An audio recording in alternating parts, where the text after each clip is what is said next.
Hello everyone, কেমন আছো সবাই? চলে এসেছি নতুন একটা ব্লগ। এই যে দুজন ম্যাচিং পরে আবার বেরিয়ে পড়েছি বিকেলে ঘোরাঘুরির জন্য। তো এই যে সকালবেলা মন্দির দর্শন করার পর আমরা বিকেলবেলা একটু খাওয়া দাওয়া করে বেরিয়ে পড়েছিলাম কিছু লোকাল সাইট সিন করার জন্য। তো ফার্স্টে আমরা এই যে একটা টোটো রিজার্ভ করে নিয়েছি, এই টোটোটাতে করেই আমাদেরকে ঘোরানো হবে আর কি। এবার যেহেতু আমরা যে সময়টা এসছিলাম ওই সময়টাতে জগন্নাথ দেবের মাসি বাড়ি আর পিসি বাড়িটা বন্ধ ছিল, ওই জন্য আমরা ওই দুটো প্লেস যেতে পারিনি।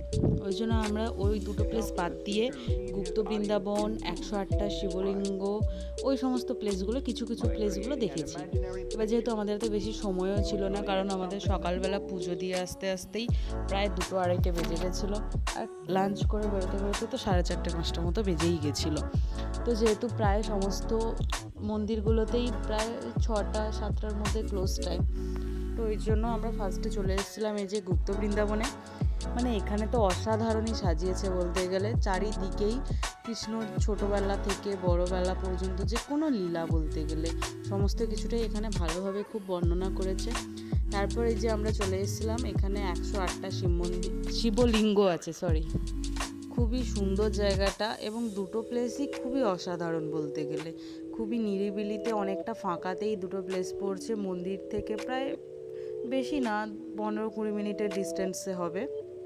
তো এই যে আমরা চলে এসেছিলাম এখানে ফার্স্টে এই যে এন্ট্রান্সে, তারপর এই যে এখানে মাতা সীতা আর তার সাথে রাম বসে আছে। তারপর এই যে আমরা গোশালার ভেতরে ঢুকে ওখানে তোমরা যে যার মতো করে কিছু সাহায্য করতে পারো। তারপর এই যে ওখান থেকে খড় নিয়ে সবাই ওখানে গরুগুলোকে খাওয়াচ্ছিল, জীব সেবা করছিল। তারপর আমরা ওখান থেকে হয়ে তারপর যেহেতু আমাদের ওই দিন কোনো মার্কেটিং করার কোনো প্ল্যানিংই ছিল না, তাই জন্য আমরা ভেবেছিলাম ওইগুলোতে আরেকটু বেশি টাইম কাটিয়ে করে আমরা একদম রুমে ফিরে আসবো। যেহেতু তার পরের দিন আমরা কোনারক যাব বলে ঠিক করেছিলাম, কিন্তু আমরা যেই টাইমে এসছি মানে সমস্ত ওডিটিসি সমস্ত কিছুই বুকিং বলতে গেলে। আমরা গেছিলাম শুক্রবার, তো শনি রবি সোমের জন্য সমস্ত কিছুই বুকিং ছিল, আর ছিল মঙ্গলবার দিন আসার দিন, মানে সেদিন আমাদের ট্রেন যেহেতু, ওই জন্য আমরা কোনারক আরও ঘুরে দেখতে পারিনি। আমরা এই লোকাল সাইট সিংই করেছিলাম, আর পার ডে মন্দির গেছিলাম, মানে সকালবেলা বিকেলবেলা করে আমরা মন্দিরই গেছিলাম পার ডে।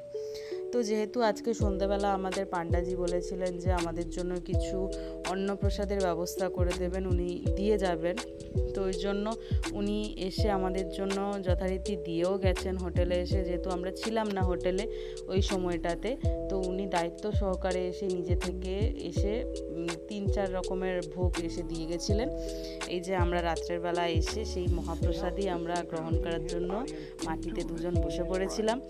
মানে এর স্বাদ মুখে প্রকাশ করা যাবে না, এতটাই সুন্দর বলতে গেলে। এই যে একটা শুকনো খিচুড়ি টাইপের ছিল মিষ্টি, তার সাথে ছিল রসমালাই, আর তার সাথে ছিল মালপোয়া, যেটা জগন্নাথজি খুবই পছন্দের। তো রাত্রিবেলা আমরা ডিনার বলতে গেলে এই মহাপ্রসাদ দিয়েই করে নিয়েছিলাম, যে মানে এক ফোঁটা খেলেই তোমার আত্মা তৃপ্তি হয়ে যাবে, এতটাই সুন্দর এই মহাপ্রসাদের স্বাদ আর কি, মানে অসাধারণ, কিছু বলে বোঝানোর ভাষা নেই। তো এই মহাপ্রসাদ খেয়েই আমাদের আজকে দিনটা শেষ হয়েছিল। তো এই সুন্দর মহাপ্রসাদটি দিয়েই আজকে আমাদের ভিডিওটি এখানেই শেষ করছি। তো দেখা হচ্ছে অন্য একটি ব্লগে। টাটা, সবাই সুস্থ থাকুন, ভালো থাকুন।